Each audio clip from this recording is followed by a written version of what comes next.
오늘 주시는 하나님의 말씀은 로마서 13장 8절에서 14절까지 말씀입니다. 로마서 13장 8절에서 14절 우리 함께 하나님의 말씀을 함께 봉독하겠습니다. 시작. 피차 사랑의 빛 외에는 아무에게든지 아무 빚도 지지 말라. 남을 사랑하는 자는 율법을 다 이루었느니라. 간음하지 말라, 살인하지 말라, 도둑질하지 말라, 탐내지 말라 한 것과 그 외에 다른 계명이 있을지라도 내 이웃을 네 자신과 같이 사랑하라 하신 그 말씀 가운데 다 들었느니라. 사랑은 이웃에게 악을 행하지 아니하나니 그러므로 사랑은 율법의 완성이니라. 또한 너희가 이 시기를 알거니와 자다가 깰 때가 벌써 되었으니 이는 이제 우리의 구원이 처음 믿을 때보다 가까웠음이라. 밤이 깊고 낮이 가까웠으니 그러므로 우리가 어둠의 일을 벗고 빛의 갑옷을 입자. 낮에와 같이 단정히 행하고 방탕하거나 술 취하지 말며 음란하거나 호색하지 말며 다투거나 시기하지 말고 오직 주 예수 그리스도로 옷 입고 정욕을 위하여 육신의 일을 도모하지 말라. 아멘. 오늘은 주님 다시 오실 날을 준비하는 그리스도인의 삶, 주님 다시 오실 날을 준비하는 그리스도인의 삶이라는 제목으로 로마서 강의 32번째 시간을 시작하겠습니다.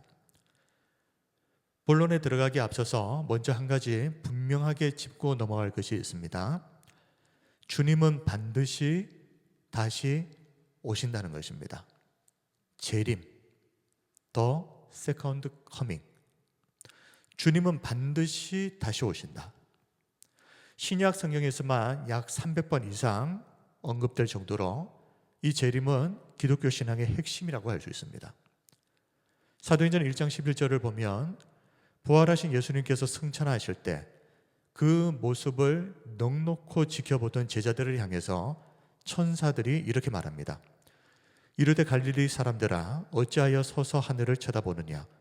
너희 가운데서 하늘로 올려지신 이 예수는 하늘로 가심을 본 그대로 오시리라. 예수님도 십자가를 지시기 전 제자들에게 말씀하셨죠. 자신이 떠나실 것과 또 다시 오실 것. 그리고 그 날은, 예수님이 다시 오시는 그 날은 온 인류를 대상으로 심판과 결산의 날이 될 것이다 라고 명확하게 말씀하셨습니다.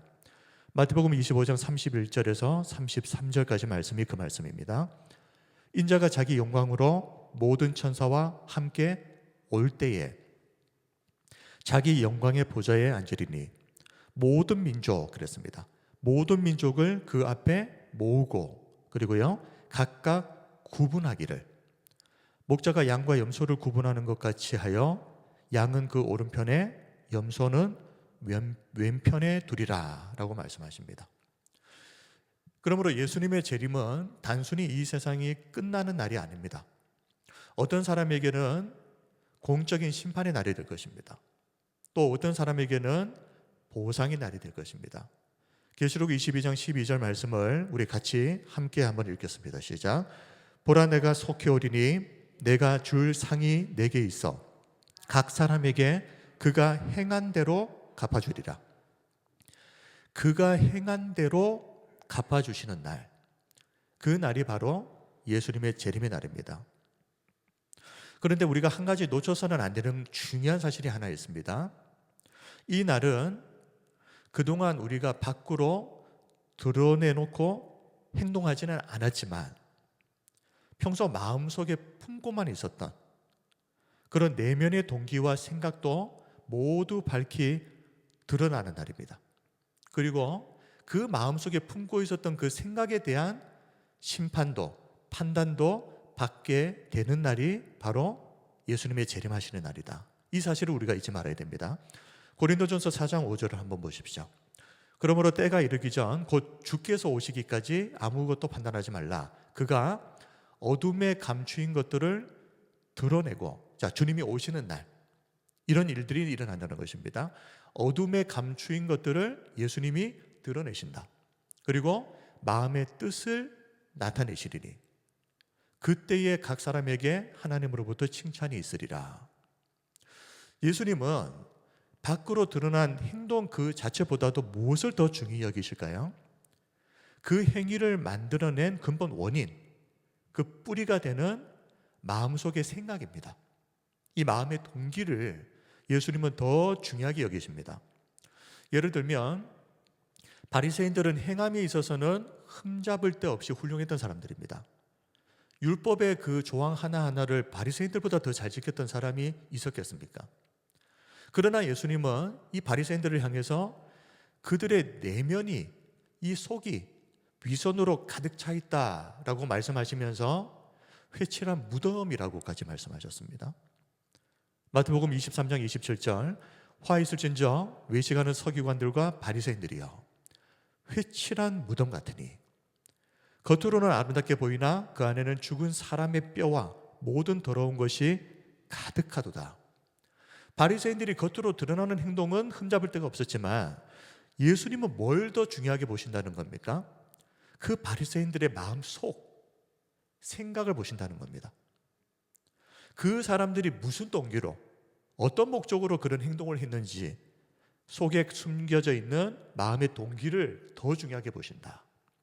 산상수훈에서도 예수님은 실제로 누군가를 죽이지 않았다고 하더라도 만약 형제를 마음으로 미워하고 비방했다면 그 사람은 이미 살인죄를 저지른 것과 똑같다라고까지 말씀하셨습니다.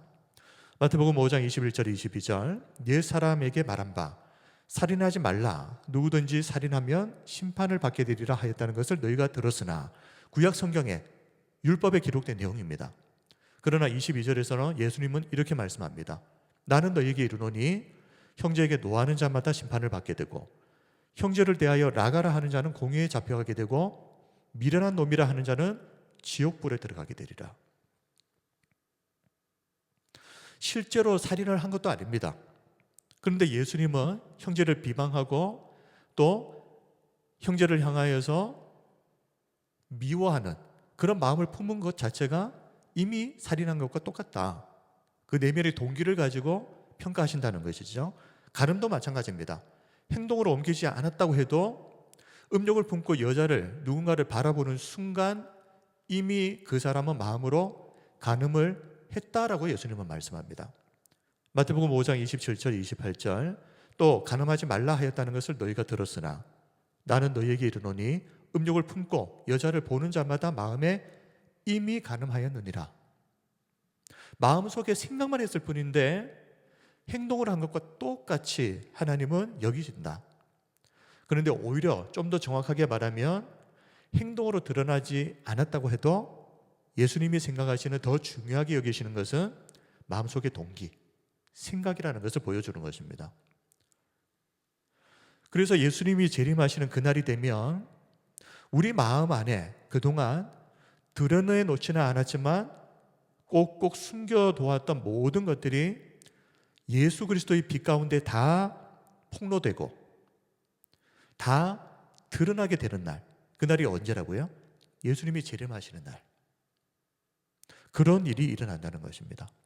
고린도전서 4장 5절, 그러므로 때가 이르기 전 곧 주께서 오시기까지 아무것도 판단하지 말라. 그가 어둠에 감추인 것들을 드러내고 마음의 뜻을 나타내시리니. 예수님의 재림의 날이 되면 그동안 우리가 어둠 속에 몰래 감춰놓았던 것들이 다 드러날 것입니다. 감추어 두었던 내 마음의 뜻이 다 나타나는 시간, 그때가 바로 예수님이 재림하시는 날이다. 우리가 이 부분을 꼭 기억해야 됩니다. 왜냐하면 우리는 종종 내가 행동으로 옮기지만 않았으면 문제 없다, 옮기지도 않은 그 행동에 대해서 무슨 심판이 있겠는가, 그게 아니라는 것을 지금 말하고 있는 것입니다. 행동으로 옮겨지지 않아도 마음속에 몰래 품고 있었던 것도 재림의 날에는 심판의 이유가 된다. 이것을 우리가 알고 살아야 되는 것이죠. 그렇다면 성도는 어떤 삶을 살면서 주님의 재림을 준비해야 하겠습니까? 너무 많습니다. 너무 많은데 오늘도 몇 가지를 다루게 될 텐데 가장 중요한 것 한 가지만 이야기를 하면 주님의 재림을 준비하는 성도는 어떤 삶을? 사랑하는 삶을 살아야 됩니다. 사랑하는 삶을 살아야 주님의 재림을 가장 잘 준비하는 것이다. 자, 이게 중요한 이유는 다른 거 다 잘해놓고도 결정적으로 이 사랑을 실패해버리게 되면 모든 것이 무용지물이 되어버린다. 고린도전서 13장에서 사랑장에서 사랑이 없으면 아무것도 아니라, 열심히 했는데 거기에 사랑이 없으면, 사랑이 동기가 되지 않았다면 nothing이라는 겁니다. 그런 점에서 장차 이 땅에 재림하실 예수님은 우리가 이 땅에서 살아가면서 무엇을 보신다는 겁니까? 무엇을 중점적으로 평가하신다는 겁니까? 우리가 이 땅을 살아가면서 주님의 재림을 준비하면서 그날을 기다리면서 정말 하나님을 진심으로 사랑했는가? 그리고 정말 진심으로 이웃을 사랑했는가? 이 두 가지 기준을 가장 중점적으로 보신다. 그렇다면 중요한 것은 무엇이겠습니까? 우리가 율법 조항을 몇 개나 지켰느냐가 아닌 겁니다. 우리가 정말 제대로 사랑했는가? 정말 하나님을 제대로 사랑하고 정말 이웃을 제대로 사랑했는가? 주님의 재림을 준비함에 있어서 단순히 율법의 조항을 지켰다는 것만으로는 그 재림을 잘 준비했다고 말할 수 없다. 그 행동들이, 우리가 한 행동들이 정말 하나님을 사랑하고 이웃을 사랑하는 그 마음의 동기에서부터 시작된 것인지 그것을 훨씬 더 중요하게 여기신다는 겁니다. 자, 만약 율법의 조항을 한번 다 많이 지켰다고 한번 생각해 보겠습니다. 그런데 이 말씀에 따르면 우리가 율법 조항을 지킨다고 그렇게 애를 쓰고 노력을 했는데 그 모든 행동이 사랑의 동기에서 시작한 것이 아니었다 하면 하나님은 어떻게 평가하신다는 겁니까? 아무것도 아닌 것, 헛수고로 한 것입니다. 그런데 반대로 우리가 행위에 있어서는 좀 어설프고 부족했다고 치더라도 그 행위 하나하나가 하나님을 사랑하고 이웃을 사랑했기 때문에 한 행동들이었다면 하나님은 그 사람이 행한 모든 것들을 선한 것, 잘한 것이라고 인정해 주신다는 겁니다. 결국 하나님께서 인간들에게, 우리에게 율법의 계명을 주신 이유, 그리고 그 계명을 주시면서 하나님이 가장 중요하게 여기셨던 것, 그것이 무엇이었느냐? 단순히 율법의 조항을 기계적으로 하나하나 다 지켜라, 이게 아니라 그 모든 행함의 동기가 정말 하나님과 사람을 사랑하는 데 있었는가? 그래서 바울은 9절에서 10계명의 대인 계명 6가지가 있죠. 여러 가지 대인 계명이 있지만 이 모든 계명들이 결국은 이웃을 사랑하라 하는 이 한마디로 요약될 수 있다. 계명은 여러 가지지만 결국 이 6가지 계명이 뭘 말하는 것이냐? 이웃을 사랑하라는 것이라. 그런데 이게 순서가 바뀌면 안 됩니다. 이 계명들을 잘 지켰으니까 이웃을 사랑한 것이 되는 것이 아니라 이웃을 사랑하기 때문에 그 행동들을 하라는 것입니다. 로마서 13장 9절, 간음하지 말라, 살인하지 말라, 도둑질하지 말라, 탐내지 말라 한 것과 그 외에 다른 계명이 있을지라도 대인 계명이죠. 내 이웃을 내 자신과 같이 사랑하라 하신 그 말씀 가운데 다 들었느니라. 이웃을 사랑하라라고 하는 그 한마디 말씀에 6가지 대인 계명이 다 이미 들어가 있다는 겁니다. 그런데 순서가 바뀌면 안 된다. 마음에 이웃을 사랑하는 동기가 없이 6가지 계명 다 지켜봐야 하나님이 결산하실 때는 nothing. 그러나 좀 부족했을지라도 우리가 정말 이웃을 사랑하는 마음에서 이 6가지 계명을 부족한 중에도 지키려고 애를 썼다면 하나님은 지켰다라고 봐주신다는 겁니다. 그리고 10절은 이 사랑이 율법의 완성이라고 말했습니다. 사랑은 이웃에게 악을 행하지 아니하나니 그러므로 사랑은 율법의 완성이니라. 자, 유대인들이 율법의 조항을 지켰던 이유가 무엇이었겠습니까? 왜 유대인들이 율법을 지켰을까요? 율법의 요구를 완성하기 위해서였습니다. 그들은 이렇게 생각했습니다. 이 율법을 내가 잘 행해서 율법을 완성하고 그 결과로 내가 구원을 받을 수 있다. 이렇게 생각한 겁니다. 그런데 사람이 행함으로 율법을 완성한다는 것이 불가능하죠. 그럼에도 10절에서 바울은 이렇게 말합니다. 사람이 행위로는 완성할 수 없었던 그 율법의 완성을 무엇으로는 가능하다고요?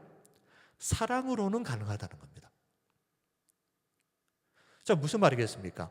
행함이 부족하다고 할지라도 우리의 부족한 행함이 사랑의 동기로 된 것이라면 하나님은 우리의 부족한 행위에 집중하시는 것이 아니라 우리의 사랑의 동기를 보시고 그 모든 부족했던 행위도 다 충분한 것으로 인정해 주신다는 겁니다. 그래서 그것이 결국에는 사랑의 동기로 행한 것은 율법의 완성을 가져오는 겁니다. 왜냐하면 하나님께서 그렇게 인정해 주신다고 했기 때문에, 사랑의 동기로 했기 때문에 부족했지만 그거 지킨 것으로 인정해 주겠다. 그래서 대인계명이 완성이 되어버리는 겁니다.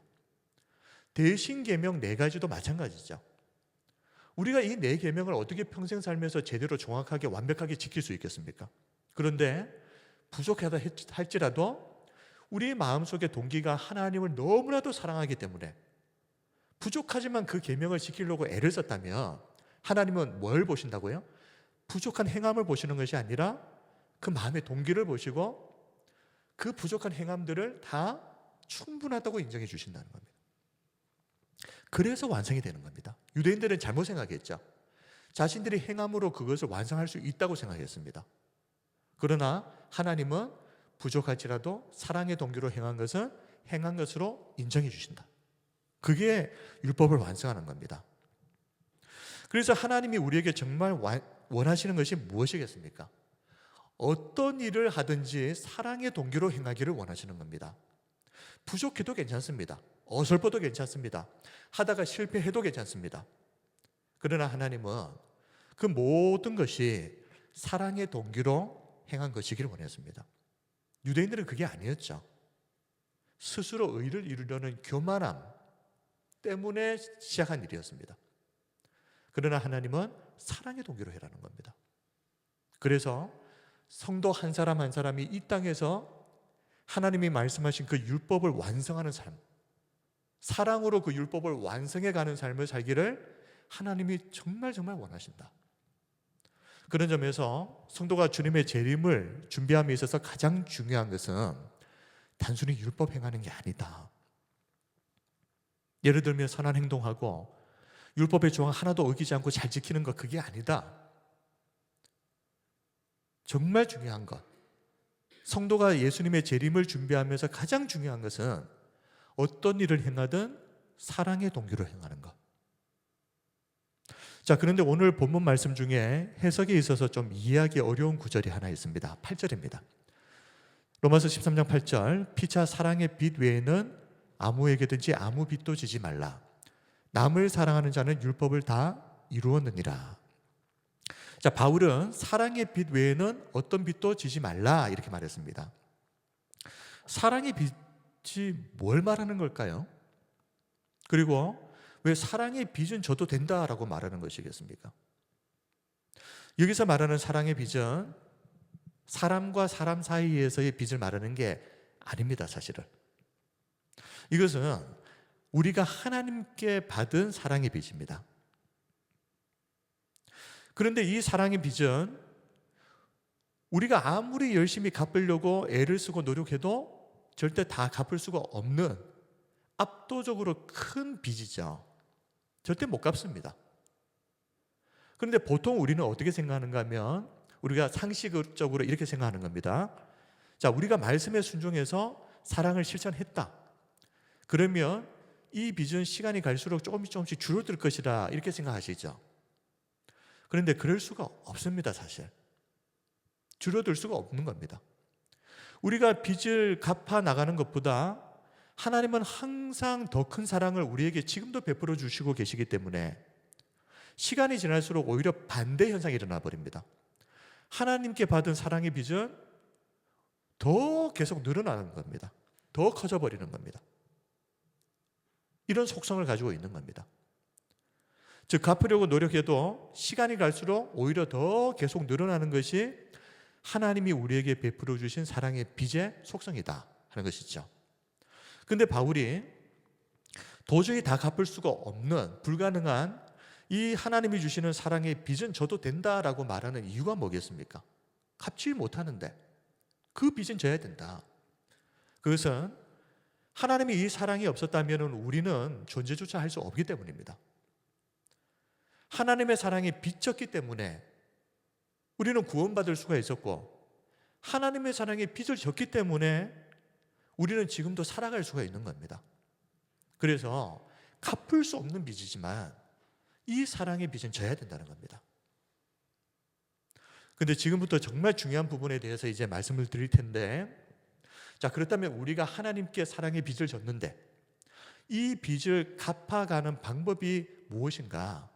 하나님은 우리에게 어떻게 그 빚을 조금이라도 갚아가라고 말씀하시느냐? 그 방법이 뭘까요? 하나님께 갚는 게 아닙니다. 사람들에게 사랑을 행해서 하나님께 진 빚을 갚아가라. 이게 중요하다는 말입니다. 사랑의 빚은 하나님께 졌는데 갚는 것은 누구에게요? 사람들에게 갚으라는 겁니다. 성경을 잘 읽어보면 하나님은 성도들이 하나님께로부터 받은 그 사랑의 빚을 이웃을 사랑하는 방법으로 갚아가기를 원하신다 하는 것을 우리가 알 수 있습니다. 자, 한 부분만 살펴보면 마태복음 10장 42절, 또 누구든지 제자의 이름으로 이 작은 자 중 하나에게 냉수 한 그릇이라도 주는 자는 내가 진실로 너희에게 이르노니 그 사람이 결단코 상을 잃지 아니하리라 하시니라. 자, 여기서 중요한 것은 예수님의 이름으로라는 이 문장입니다.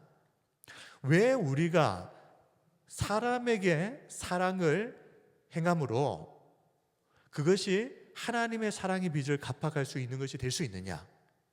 우리가 단순히 선을 행해라, 사람들에게 잘해줘라, 이게 아니라 어떻게 해요? 예수님의 이름으로 그렇게 하라는 겁니다. 왜 중요하겠습니까?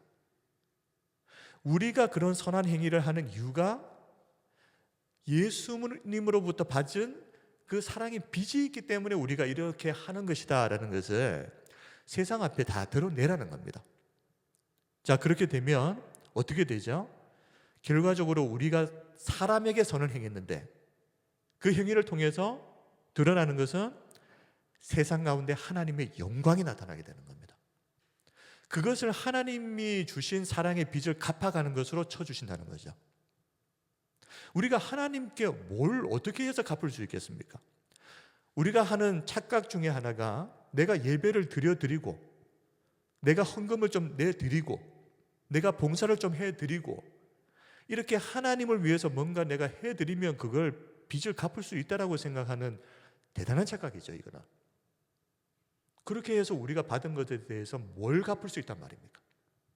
그런데 하나님은 우리가 세상의 작은 사람들, 관심을 받지 못하고 외면당하고 소외당한 그 사람들에게 예수님의 이름으로 선한 일을 베풀고 그들에게 사랑을 베푸는 것을, 그것을 마치 성도들이 하나님께 한 것처럼, 하나님을 사랑해서 하는 행동처럼 그렇게 여기신다는 겁니다.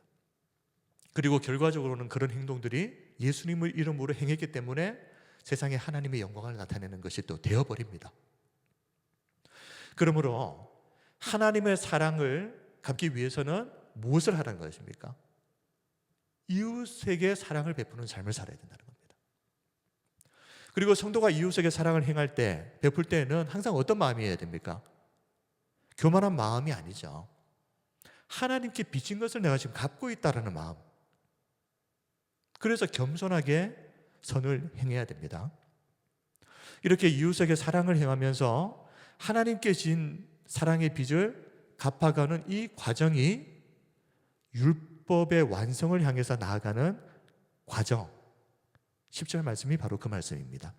사랑은 이웃에게 악을 행하지 아니하나니 그러므로 사랑은 율법의 완성이니라. 유대인들처럼 율법의 조항을 일일이 다 하나하나 지키는 것으로 율법을 완성하려는 것은 불가능합니다. 조항 하나만 어겨도 그 순간 설령 완성되었다고 하더라도 하나 어기는 그 순간 다 깨어져 버립니다. 그러나 하나님은 성도들이 비록 행함에 있어서 어설프고 부족하고 실수가 많아도 진심으로 이웃을 사랑하는, 하나님을 사랑하는 그 마음으로 행하는 것에 대해서는 잘했다라고 인정해 주신다. 그래서 사랑으로 율법이 완성되어져 가는 것이다. 자, 성도들이 바로 지금입니다. 다음이 아니라 바로 지금 이 삶을 살아야만 하는 중요한 이유가 있습니다. 지금 나눈 이 말씀은 언젠가 그렇게 하십시오가 아닙니다. 말씀을 들은 지금 당장 그렇게 하셔야 되는 겁니다. 왜 그렇습니까? 우리의 이 땅에서의 삶을 최종적으로 결산해야 되는 예수님의 재림의 날이 계속해서 가까워지고 있기 때문입니다. 결산할 날짜가 얼마 남지 않았기 때문에. 로마서 13장 11절 말씀 같이 한번 읽습니다. 시작. 또한 너희가 이 시기를 알거니와 자다가 깰 때가 벌써 되었으니 이는 이제 우리의 구원이 처음 믿을 때보다 가까웠습니다.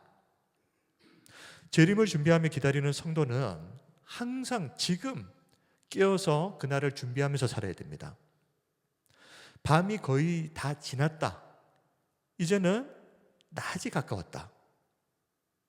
그러면 이제 낮이 가까웠으면 이전의 어둠의 행실을 벗어버려야죠. 그리고 낮에 걸맞은 빛의 갑옷을 입어야 된다라고 12절에서 말합니다. 밤이 깊고 낮이 가까웠으니 그러므로 우리가 어둠의 일을 벗고 빛의 갑옷을 입자. 빛의 갑옷을 입는다는 것은, 자, 이 갑옷이라고 하는 것은 군인이 전쟁터에서 싸울 때 입는 옷이지 않습니까? 즉 바울은 지금 이 말을 하고 있습니다. 그리스도인의 정체성은 군인이라는 겁니다. 세상에서 할 일 없이 여기저기 돌아다니는 한량이 아니라 예수님을 믿는 그리스도인, 성도의 정체성은 이 땅에서 군인이다. 불의한 세상과 싸워야 하는 군인. 이 신분이 기본적인 그리스도인의 정체성. 자, 그런데 군인이 잠을 잘 때, 언제 잠을 자죠? 어두운 밤에. 어두운 밤에 잠을 잘 때는 갑옷을 벗어놓습니다. 그런데 이제 낮이 되어서 잠에서 깨어나면 갑옷을 입죠. 그런데 군인이 갑옷을 입는다는 것은 무슨 의미입니까? 본격적으로 싸울 준비 태세를 한다는 말입니다. 영적 전쟁을 해야 하는 그리스도의 군사들이 자, 이제 싸워야 될 때다 라고 생각을 하고 갑옷을 입었습니다. 자, 그런데 이 갑옷을 입은 상태에서 갑옷을 벗어놓았던 그 어두운 밤에 행했던 난잡한 유흥을 즐긴다거나 술에 취하거나 성적으로 문란하거나 퇴폐적인 생활을 한다는 것은 있을 수가 없는 일이죠. 갑옷을 입고 지금 전쟁을 치러야 되는데 그러고 있다. 말이 안 되는 겁니다. 게다가 갑옷을 입고 아군끼리 다투고 시기하고 질투하고 싸우고 이런 일은 더더욱 있을 수가 없는 일이죠. 그리스도의 재림을 기다리며 준비하며 살아가는 성도는 예수 그리스도의 군사로서 어두운 밤이 상징하는 죄의 추악한 본성을 버려야 됩니다. 갑옷을 입었다는 것은 이미 지금 우리가 낮의 시대를 살고 있다는 말입니다. 모든 것이 다 드러나 버리는 시대. 그래서 낮의 사람처럼 내가 행하는 모든 것들이 낱낱이 다 드러난다. 이 낮의 최종적인 날이 주님의 재림의 날이죠. 주님의 재림의 날이 되면 뭐까지 드러난다 그랬습니까? 우리가 이때까지 어떻게 행했는지 뿐만이 아니라 평소 감춰두었던 마음의 생각과 동기까지 다 드러난다고 말했지 않습니까? 낮이기 때문에 다 드러나 버립니다. 그래서 그리스도인들은, 성도는 주님의 재림을 준비하면서 내가 지금 낮의 시대를 살고 있다는 것을 항상 기억해야 되는 겁니다. 하나님 앞에서 다 드러난다. 그래서 부끄러움 없는 그런 삶을 하루하루 살아가는 것이 주님의 재림을 준비하는 성도의 자세다. 자, 우리 마지막으로 로마서 13장 13절 14절 한번 보겠습니다. 낮에와 같이, 자 말씀하죠. 낮에와 같이입니다. 낮에와 같이 단정히 행하고 방탕하거나 술 취하지 말며 음란하거나 호색하지 말며 다투거나 시기하지 말고 오직 주 예수 그리스도로 옷 입고 정욕을 위하여 육신의 일을 도모하지 말라. 낮에와 같이. 자, 사람이 죄를 저지르는 이유가 뭘까요? 밤이라고 생각하기 때문입니다. 아무도 못 볼 거야. 밤이라고 생각하기 때문에 온갖 추악한 짓들을 다 하고 다니는 겁니다. 그런데 낮은 다 드러나는 시간. 근데 그 낮에 사람들이 보는 백주대 낮에 사람들이 보는 그 앞에서 이런저런 음란하고 호색하고 다투고 시기하고 이런 짓을 대놓고 저지를 수가 있겠습니까? 그래서 지금 우리가 낮의 시대를 살고 있다고 생각하는 것이 이게 중요하단 말입니다. 밤이라고 생각하는 순간 우리는 은근슬쩍 몰래 죄를 짓습니다. 그런데 이것을 끝을 내려면 하나님 앞에서 모든 것이 지금 다 드러나고 있는 낮의 시대를 살고 있다. 그 생각을 하면서 하나님의 진리의 빛이 지금도 비추고 있고, 그리고 최종적으로 모든 것이 다 드러나는 결산의 날이 가까이 벌써 다가왔다라는 것을 우리가 항상 생각하면서 산다면 하나님께서 그렇게 하라고 말씀하시지 않아도 우리는 아마 저절로 낮에 속한 사람답게 주님의 재림을 준비하는 선한 성도의 삶을 살 수 있지 않겠습니까? 그런데 아무리 머리로 다 알고 있어도 밤이야 라고 생각하는 순간 우리는 죄를 짓는 겁니다. 그런데 주님의 재림을 준비하면서 기다린다는 것에 대해서 우리가 절대 오해해서는 안 되는 한 가지가 있습니다. 잘 아시겠지만 주님의 재림이 당장 내일 온다고 하더라도 성도가 해야 할 일은 무엇이겠습니까? 오늘 주어진 이 하루를 최선을 다해서 살아가는 것입니다.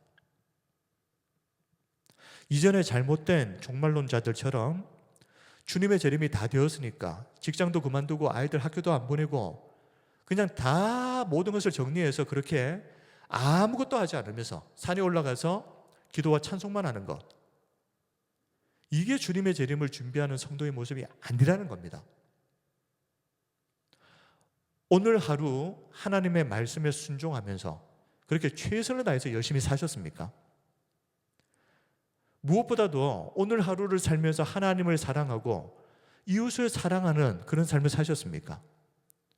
그렇다면 우리 성도님들은 지금 주님의 재림을 가장 잘 준비하면서 이미 사신 겁니다. 말씀을 정리하겠습니다. 오늘은 주님 다시는 오늘 오실 날을 준비하는 그리스도인의 삶, 주님 다시 오실 날을 준비하는 그리스도인의 삶이라는 제목으로 로마서 말씀을 나누었습니다. 다시 한번 질문하겠습니다. 우리 성도님들은 바로 지금 주님의 재림을 맞을 준비가 되어 있으십니까? 이 시간 당장 주님 재림하셔도 괜찮겠습니까? 아직도 준비가 되지 않았다면 그러면 도대체 언제 준비를 할 생각입니까? 주님의 재림은 도둑같이 갑자기 임한다라고 말씀합니다. 데살로니가전서 5장 1절에서 3절을 읽어드리겠습니다. 형제들아, 때와 시기에 관하여는 너희에게 쓸 것이 없음은 주의 날이 밤에 도둑같이 이를 줄을 너희 자신이 자세히 알기 때문이라. 그들이 평안하다 안전하다 할 그때에 임신한 여자에게 해산의 고통이 이름과 같이 멸망이 갑자기 그들에게 이르리니 결코 피하지 못하리라. 바울은 성도들에게, 데살로니가 교회 성도들에게 주님의 재림의 날이 언제인지 대해서 너희에게 쓸 필요가 없다. 왜 그렇습니까? 데살로니가 교회 성도들은 이미 알고 있습니다. 주님의 재림의 날은 밤에 도둑같이 갑자기 임한다. 이미 바울을 통해서 다 들어서 알고 있는 겁니다. 자, 그런데 문제는 아는 것만으로는 부족하다는 것이죠. 많은 사람들이 몰라서가 아닙니다. 알면서도 전혀 준비를 하지 않고 살아갑니다. 다른 것을 둘러볼 필요 없이 우리 교회를 한번 보십시오. 다른 사람 볼 필요 없이 나를 한번 보십시오. 우리가 몰라서 그러고 있는 게 아니지 않습니까? 설교를 몇 번을 들었는데요.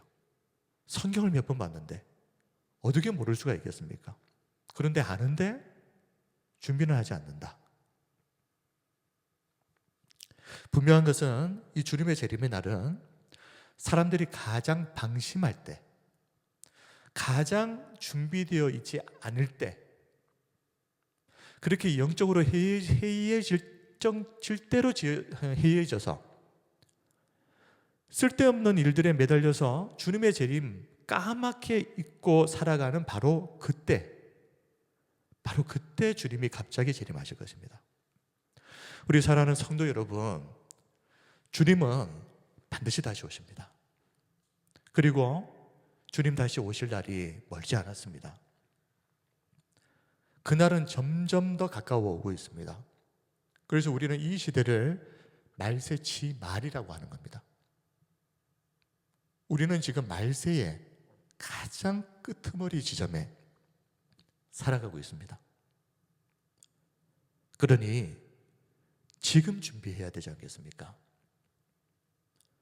준비된 자에게는 그날이 기쁨의 날이고 보상의 날이고 구원의 날이 되겠지만, 준비되지 못한 자에게는 그 주님의 날이 재앙의 날이 되고 심판의 날이 되고 슬픔의 날이 될 것입니다. 주님의 재림을 잘 준비하면서 살아간다는 것, 그것이 무엇인지에 대해서 말씀드렸죠. 율법의 조항 하나하나 지키라는 말이 아닙니다.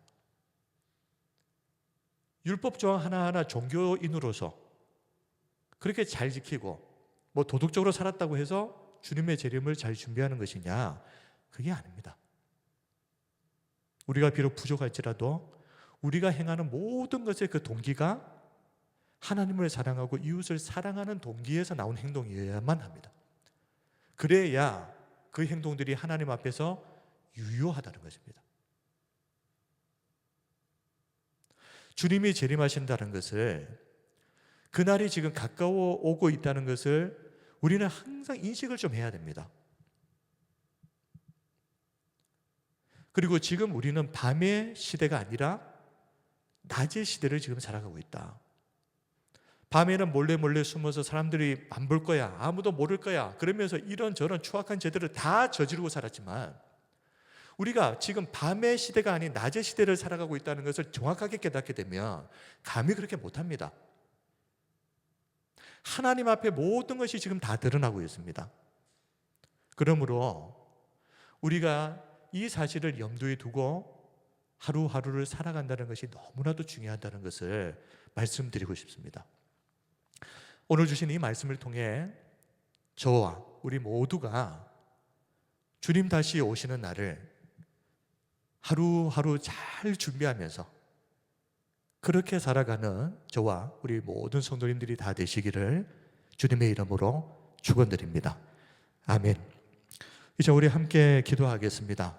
이 시간에 기도할 때 우리는 세상을 살다가 이 세상 재미에 푹 빠져버리게 되면 나도 모르게 주님의 재림을 까맣게 잊어버리는 사람들입니다. 어쩌면은 그래서 하나님이 때때로 우리의 인생에 힘들고 아프고 슬픈 일들을 주시는지도 모르겠습니다. 이제 우리가 함께 기도할 때, 하나님, 세상이 아무리 좋다고 해도 지금 우리가 말세지말의 시대를 살아가고 있는 이때임을 우리가 잊지 말고 주님 앞에 다시 서는 그날을 준비하면서 살게 해주십시오. 단순히 선한 행위, 율법의 조항 몇 가지 지키는 것이 중요한 것이 아니라 하나님 앞에 섰을 때에 너희들이 행한 그 모든 일들이 사람 보라고 한 것이 아니라 하나님 사랑해서 한 행동들이고 이웃을 내 몸처럼 사랑했기 때문에 한 행동이었다라고 인정받을 수 있도록, 그래서 이 땅을 살아가면서 율법을 완성하는 그 삶, 불가능할 것만 같았던 그 삶을 우리가 정말 그렇게 살아낼 수 있도록 하나님 우리에게 주님 다시 오실 날을 준비하는 그리스도인의 이 삶을 살 수 있는 힘을 주십시오. 그리고 우리의 인생의 여러 가지 문제들을 다 하나님 앞에 내어놓고 기도했으면 좋겠습니다. 특별히 우리 교회가 정말 하나님이 기뻐하시는 교회가 될 수 있도록, 하나님이 이 땅에 있게 하신 목적과 사명을 이루는 그런 교회 될 수 있도록 하나님 이 교회가 그렇게 하나님의 마음을 기쁘게 하는 그런 교회 되게 해주옵소서. 세상을 깨우는 교회가 되게 해주옵소서. 그렇게 우리 개인의 기도 제목 가지고 합심해서 우리 함께 합심해서 기도하도록 하겠습니다. 거룩하신 우리 아버지 하나님, 오늘도 하나님 앞에 나와